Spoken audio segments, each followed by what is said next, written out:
നമുക്കൊക്കെ മാറണമെന്ന് ആഗ്രഹമുള്ള കുറേ കാലങ്ങളായി തുടർന്നുകൊണ്ടിരിക്കുന്ന എന്നാൽ മാറാൻ അധികം സാധ്യതയില്ലാത്ത കുറച്ച് കാര്യങ്ങളുണ്ട്. നമ്മൾ ഈ സൊസൈറ്റി വരുന്ന കുറേ പ്രഷറുകൾ. ഇപ്പോൾ നമ്മൾ എക്സാമ്പിൾ പറയുകയാണെങ്കിൽ കുറേ പ്രഷറുണ്ട്, സൊസൈറ്റി വരുന്ന കുറേ പ്രഷറുണ്ട്. അതിപ്പോൾ ഞാൻ പറയുകയാണെങ്കിൽ ഒരു എൻ്റെ ഒരു ഏജിലുള്ള ഒരാളെ കണ്ടുകഴിഞ്ഞാൽ, ഒരു 25-30 വയസ്സുള്ള ഒരാളെ കണ്ടുകഴിഞ്ഞാൽ ആദ്യം എന്താ ചോദിക്കുക? കല്യാണം കഴിഞ്ഞോ, കുട്ടികളായോ, ജോലി ഉണ്ടോ? ഇതാണ് മെയിൻലി ചോദിക്കുന്ന ഒരു 3 ക്വസ്റ്റ്യൻസ്. നമ്മൾക്ക് ഒട്ടും പരിചയമില്ലാത്ത ഒരാളെ പോയിട്ട് നമുക്ക് ചോദിക്കാം മാരീഡ് ആണോ എന്ന് ചോദിക്കാം. അപ്പോൾ അവർ മാരീഡ് അല്ല എന്ന് പറഞ്ഞാൽ അവിടെ നിർത്താം. നമുക്ക് ആണോ മാരീഡ് അല്ലേ, ഓക്കെ, നമുക്ക് കോൺവെർസേഷൻ അവിടെ നിർത്താം. വീണ്ടും അവരടുത്ത് പോയിട്ട് അയ്യോ മാരീഡ് അല്ലേ, അതെന്താ കല്യാണം കഴിക്കാത്തത്, ഇത്ര പ്രായമായില്ലേ, കല്യാണമൊന്നും ശരിയാവുന്നില്ലേ, അങ്ങനത്തെ ചോദ്യങ്ങളൊന്നും ചോദിക്കേണ്ട ആവശ്യമില്ല. കാരണം നമുക്കറിയില്ല അവരുടെ മനസ്സിൻ്റെ ഉൾപ്പെടെ എന്തൊക്കെയാണ് കടന്നു പോകുന്നത്, നമുക്ക് അറിയില്ല. ചിലപ്പോൾ ആൾക്ക് കല്യാണം കഴിക്കാൻ ആഗ്രഹം ഉണ്ടാവും, ആൾ വിചാരിച്ച പോലെ ഒരു ലൈഫ് ശരിയായിട്ടുണ്ടാവില്ല, അല്ലെങ്കിൽ ആൾക്ക് ഇതിന് മുന്നേ എന്തെങ്കിലും ബിറ്റർ എക്സ്പീരിയൻസസ് ഉണ്ടായിട്ടുണ്ടാവും.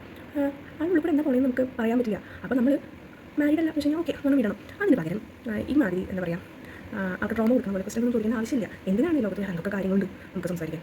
അതുപോലെ തന്നെയാണ് ഒരാൾക്ക് ജോലി ആയില്ല, പഠിച്ചറിഞ്ഞ ഉടനെ ഒരാൾക്ക് ജോലി എന്ന് പറഞ്ഞു കഴിഞ്ഞാൽ നമ്മുടെ ഈ നാട്ടിൽ ഇപ്പോൾ അൺഎംപ്ലോയ്മെൻറ്റ് പറയുന്നത് ഒരു സർവ്വസാധാരണമായ ഒരു കാര്യമാണ്.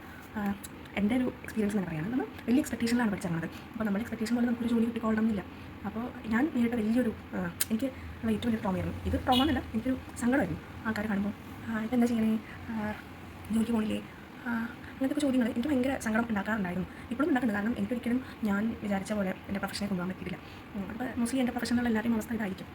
എനിക്ക് ഞാൻ വിചാരിച്ച പോലെ എൻ്റെ പ്രൊഫഷനെ കൊണ്ടുപോകാൻ പറ്റിയിട്ടില്ല. അപ്പോൾ എൻ്റെ അടുത്ത് ഒരാൾ വന്നിട്ട് ജോലി ആയില്ലേ, എന്താ ജോലി ആവാത്തത്, ട്രൈ ചെയ്യണില്ലേ ജോലി കിട്ടാൻ, PSC എഴുതി കൂടെ, PG ചെയ്തുകൂടെ ഒക്കെ ചോദിക്കുമ്പോൾ എൻ്റെ അതേ മാനസികാവസ്ഥയിലുള്ള കുറേ പേരുണ്ടാവും. അവർക്കൊക്കെ തോന്നുന്ന ഒരേ കാര്യമാണത്. എന്തിനാണ് ഇത്രയും കാര്യമായിട്ട് ഒരാളത്ത് പോയി ഇതൊക്കെ ചോദിക്കുന്നത്?